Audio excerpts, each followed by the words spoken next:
Hello, my name is S.K. Williams, and we live in very dark times, but not unprecedented times. We live in times where political violence is becoming more normalized, and the violence overwhelmingly comes from the left. I'm not saying that no right-winger has ever committed any violent acts, or that right-wing violence never occurs precipitated by a political motive. Of course, this video will nevertheless, if it gains any traction at all, be bombarded with reminders of January 6th and the insurrection by Trump and the Trumpists to have a coup against the American government. January 6th, though, is an overplayed card at this point. It happened 5 years ago, in 2020. And while I'm not one for forgetting history, one must realize that before January 6th and after January 6th, we have also had riots, many of which precipitated by the left against the popularity of Donald Trump. Even during his first term. And we've seen riots that were promotive of progressive causes for a very long time now. And the media very obviously either looks the other way or downplays them as peaceful and harmless protests, though over time this has become comical. Famously, during the Minneapolis riots after George Floyd's death, we could see the city on fire, cars overturned on fire, buildings on fire, with people running amok, smashing windows, screaming, and a reporter for CNN telling us that it was a fiery but mostly peaceful protest. And after that, within this year, there were riots in Los Angeles over enforcement of immigration laws, which are, of course, presented as a policy of active racism and white supremacy that targets immigrants or migrants. And this has always been the way of the left. Even going back to the people we're not allowed to call left wing, even going back to the people we're supposed to see who are standing above that and are models of virtue, this was the tactic used by those fomenting revolution in America. I know we don't like saying that because, unlike today's protesters, they were fighting an actual king. Not one that not an elected president who they just called a king. But I would tell you, protesting a king is no different, and you can lie just as easily about his tyrannies. And they did. America's founders were not honest men. The complaints were always exaggerated and distorted in the same way we see today. King George III was no tyrant. He wasn't even an absolute monarch. We're presenting him today as someone ruling by divine right of kings that no one could question, and one man who decided our entire fate, when in reality Britain operated on the principle of parliamentary supremacy since the Restoration. Britain did not operate under the divine right of kings, and the king did not have absolute power. Indeed, he didn't even have the power to tax. That right fell upon Parliament. But in the wake of the assassination of Charlie Kirk, I won't go into detail about that. I have actually made 2 additional videos regarding the American Revolution. and our historical misinformation about it.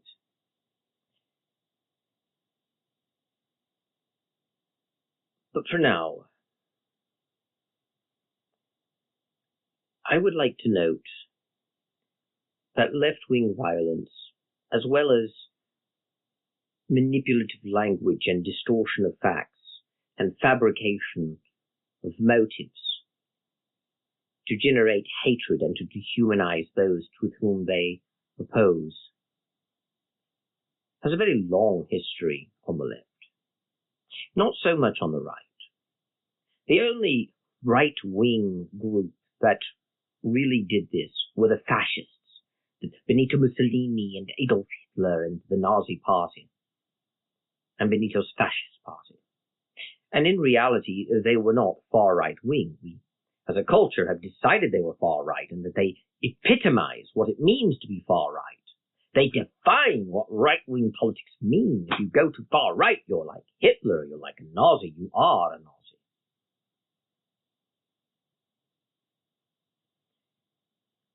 But as much as I am always told when I point this out that I am wrong, and I will answer what I'm told, both the fascists and the Nazis were actually left-wing, with the Nazis occupying a place on the center-left, actually, the sensible center, as people like to say sometimes. People don't really think people in the center can be extremist. They can, because it's not really true that we live on a line where far right and far left are extreme, but the middle never can be. You can take any idea to the extremes, even centrist ideas. But the Nazis were center-left. They were not purely center. They took ideas from the right, but most of their ideas came out of the left. They followed Neo-Hegelianism. They followed Ludwig Feuerbach. They even drew some inspiration from Marx, even though Hitler and the Nazis were not particularly fond of Marxism.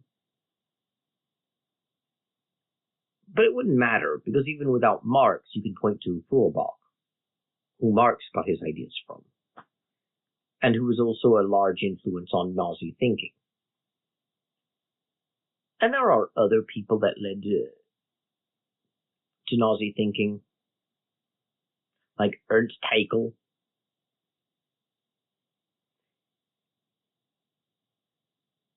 But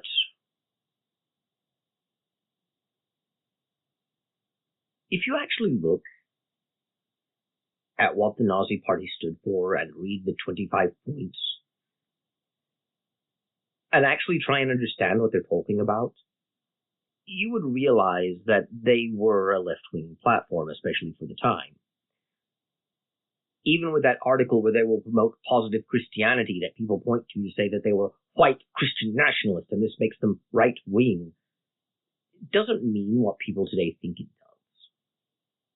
They were not promoting Christianity and being positive about it. They weren't promoting a traditional understanding of the Christian faith with the state taking a positive stance to Christianity. Positive Christianity was a Nazi invention that perverted and corrupted and undermined Christianity. Besides, the article on it says they allow all creeds and all faiths, all confessions.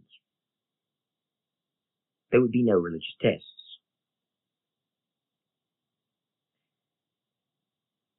But the Nazi Party stood for National Socialist.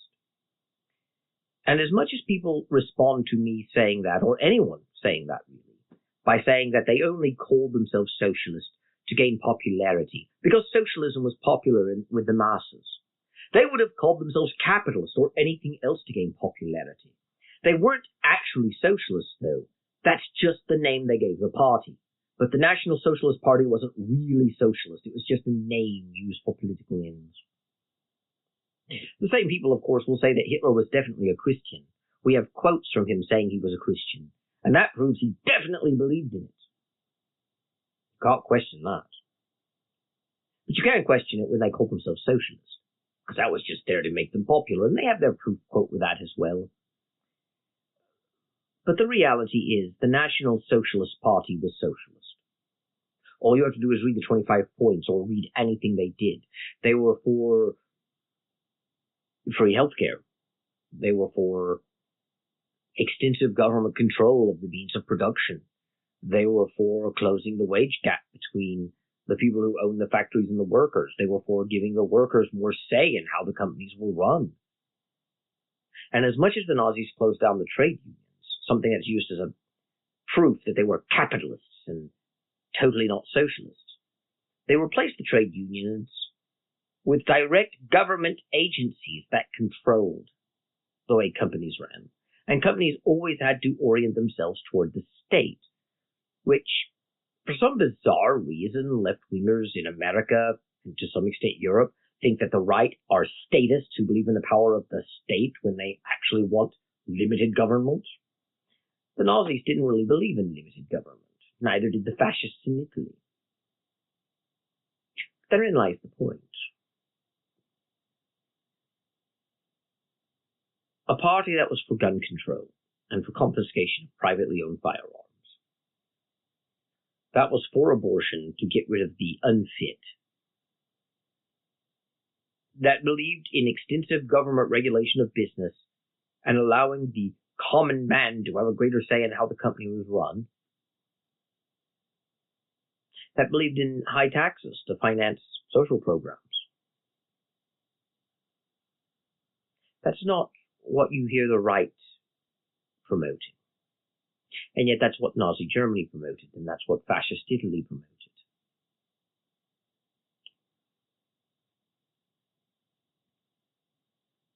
So even when you look at the propaganda of the Nazis, even when you look at the propaganda of Mussolini, you do not see right-wing propaganda. You're still seeing left-wing propaganda. You're still seeing progressive propaganda. Of course, one can counter that by pointing out that the Nazis and fascists were both traditionalist movements. They loved tradition. But no, they didn't. They were progressive movements who saw building a better future of tomorrow. The idea that they were traditionalists comes from Edo and his 14 points of fascism, but it doesn't come from what they actually said, since they didn't promote traditionism.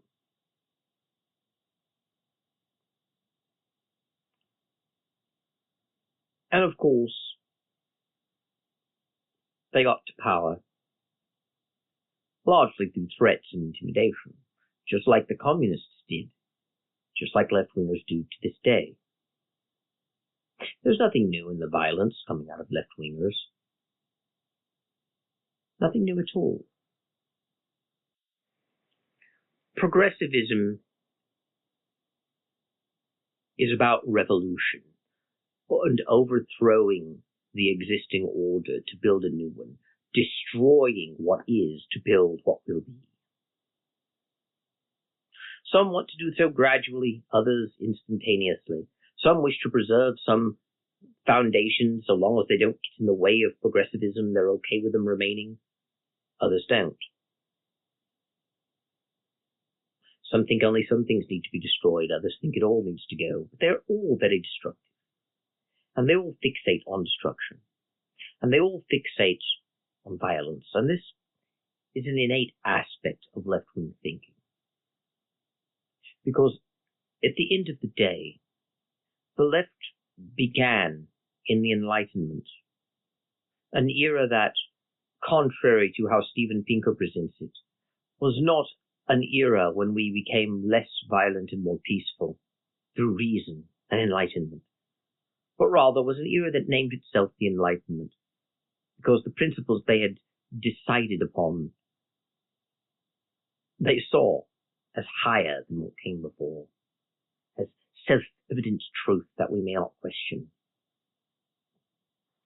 The Enlightenment named itself the Enlightenment, which is rather like when atheists named themselves Brights a few years ago. There was nothing of true enlightenment that came out of the Enlightenment. All it did was elevate man to a position he does not belong. And at least in the narrative mythology of those who follow it, it dethroned God so that man could take his throne. Oh, in reality, God still sits upon his throne, but we reject reality and live in our fantasies where God must do our bidding or be gone.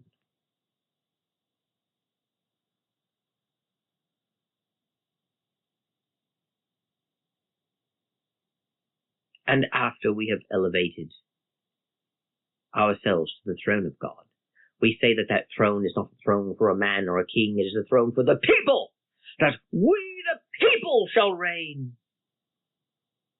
And oh yes, America was part of that.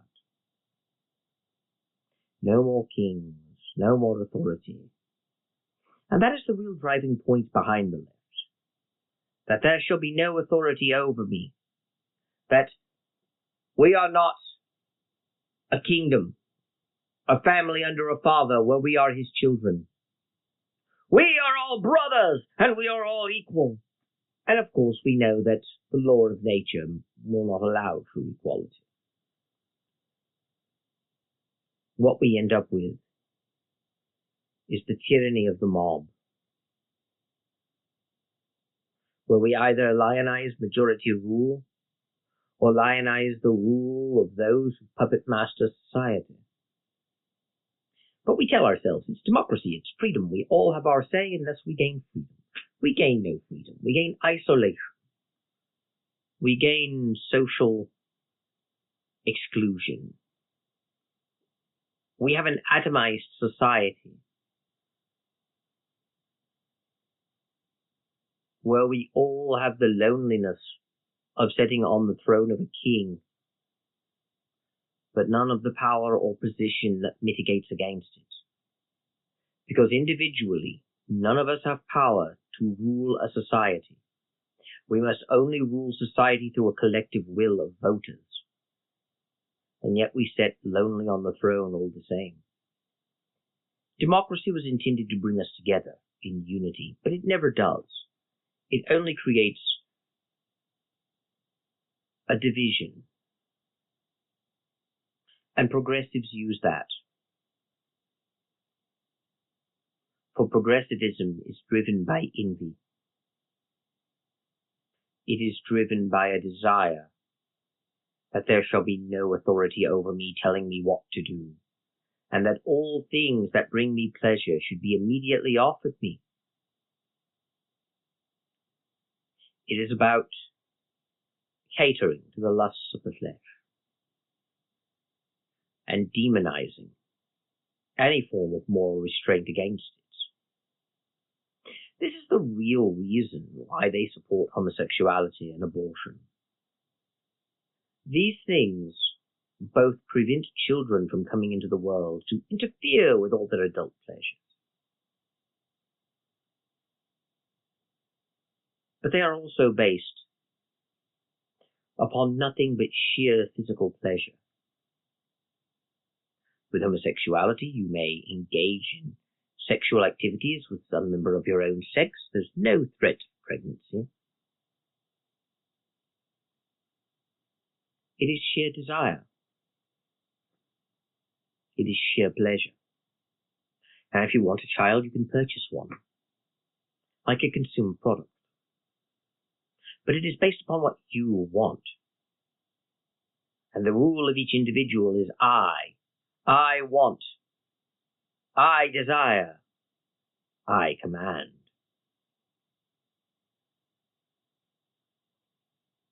And as for abortion, a woman may have as much promiscuous sex as she wishes. If she becomes pregnant, she can always abort the child. Spare me, of course, the talk of rape and incest.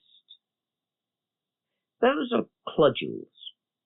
And most people who are pro-life make provision that abortion should be allowed to save the life of the mother, or in cases of rape or incest. And even those who do not agree with the cases of rape and incest will nevertheless make the exception to save the life of the mother. No one, however, wants abortion so bad that a woman must die. So all of the examples that you hear, mostly ectopic pregnancies, they're not a real issue, for they are separate. What is being objected to is elective abortion. This is when a woman becomes pregnant and she has no immediate risk to her health, other than, of course, that vaguely defined mental health, which is used to justify abortion in some countries or in some times.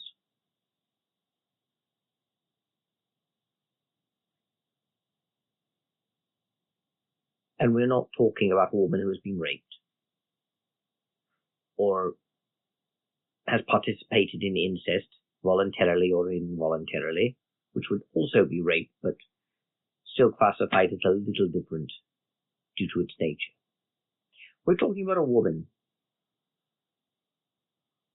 who simply became pregnant because she engaged in casual sex or sex with a boyfriend or something along those lines, and simply does not wish to have the child.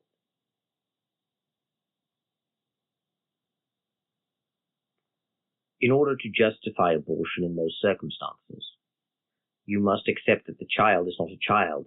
The child is a lump of cells, an it, a thing. And anyone who would dare object to abortion is doing so purely to control the woman, take her bodily autonomy away. They are villains. They hate women, and they wish to oppress them and control them. How often have we ever heard that pro-lifers obviously don't really care about the baby? After all, they only care about the baby before they're born, but not after they're born. This proves that it's not really about caring for the baby, but about punishing the mother with a baby and controlling women. It's about removing their reproductive rights. It's about removing their autonomy. And of course, this is a lie. For you see, pro-lifers run centers for women with unplanned pregnancies. And those centers don't just help them before the child is born, but kick them out after. They help them with resources even after the child is born. Pro-lifers really do care about the life of the child after they're born. But the left vilifies them and dehumanizes them by saying they don't. And it dehumanizes the baby, making the issue purely about a woman's bodily autonomy and her reproductive rights. And anyone who stands against them agrees with them that it is purely about whether the woman should be allowed to have an abortion or not. And those on the right say a woman has no rights and freedoms, we take them away. And the left is saying, no, all people are equal, women are equal to men, they should have rights. And this is a myth. But it is a myth they use to justify their position.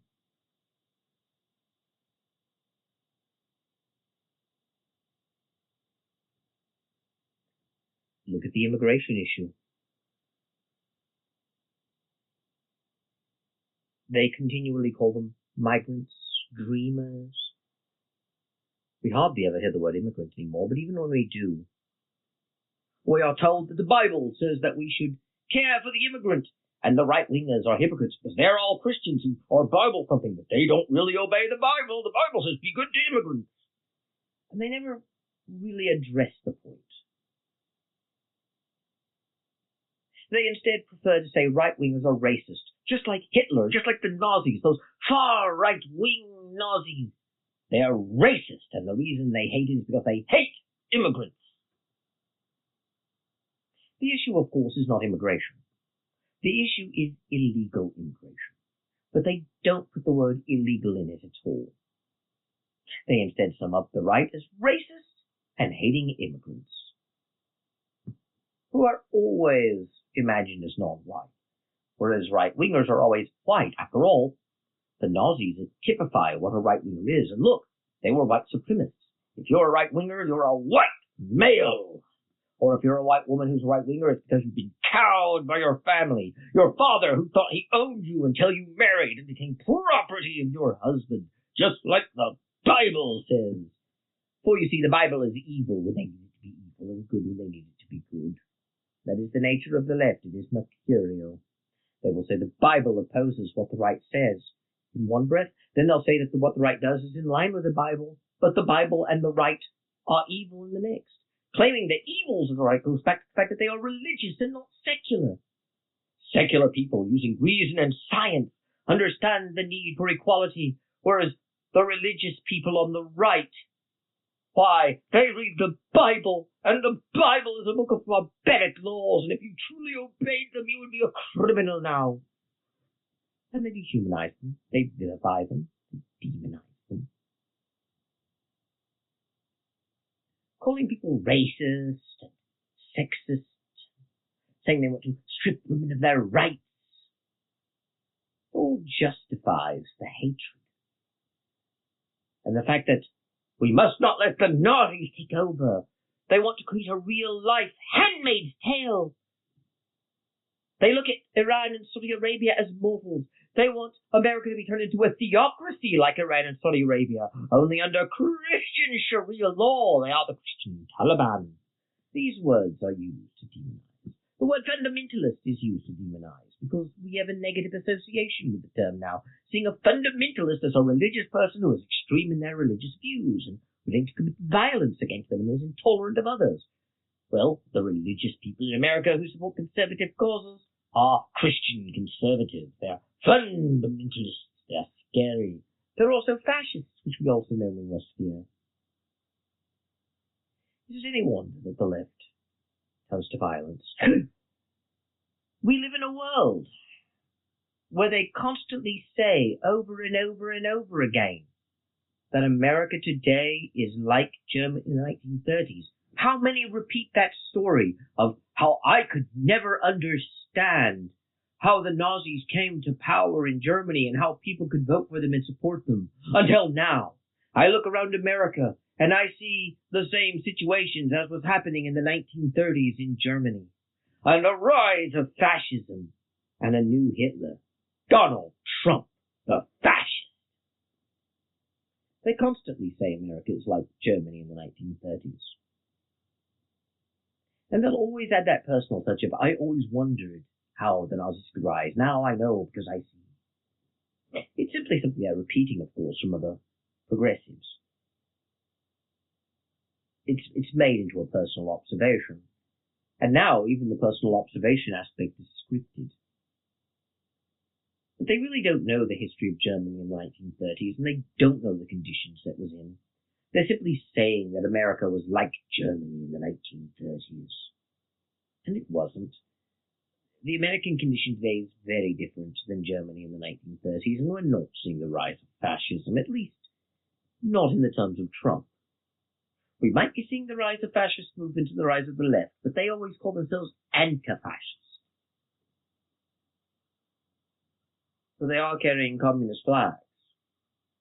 And fascism is the sister that doesn't get along well with communism. The battles between fascism and communism are a family feud, you see. Two sisters that don't get on. But violence is at the heart of left-wing thinking. Violence is inherent to the left. For the left frames everything in the context of power and power dynamics. In the dialectic of power, where the ruling class oppresses the working class, who must rise up to liberate itself. Though in cyclical fashion, it usually becomes tyrannical in its own right, a new ruling class that oppresses others. The hope, of course, is to bring balance, a true synthesis, so where we abolish the higher class, but then we abolish all classes, so we are all equal. The attempt at leveling the playing field, so there are no haves and have-nots. There are no people higher or above others. The true goal of a socialist mind is to abolish the higher and lower classes, so that we are all the same. And they think that that is what they're doing, and that is the progress they wish to make. It will never happen, of course. It is antithetical to human nature, which is inherently hierarchical. If we do not have a monarchy where we have a hierarchy of blood, we will have a republic where there is a hierarchy, party membership, and popularity. But there will always be some hierarchy.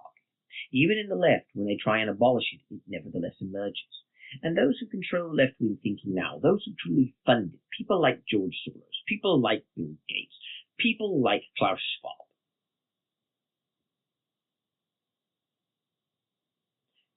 they would be the new ruling class, claiming, of course, to be citizen rather than some sort of aristocrat or king. But nevertheless, holding all the power and sway of the kings of old, the lords of old. But none of the noblesse oblige. For you see, monarchy is demonized even on the right today, especially in America. But monarchy was not about giving one man absolute power and letting him do whatever he wanted. Monarchs always had obligations to their people. And there were usually limits to their power.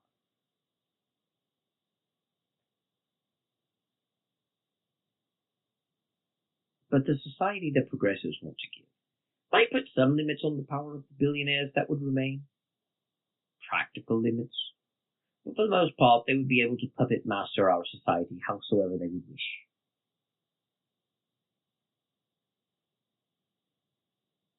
The progressive goal is doomed to failure because it denies reality, and it denies the human experience, and it denies human nature. It denies nature in its own right. It cannot succeed because the driving force, the engine behind progressivism, is purely a fist, balled up, punching whatever makes the progressive mad. And the progressive gets mad when they don't get their way. I don't have much else to say right now, so I shall take my leave of you. Thank you, God bless, and goodbye.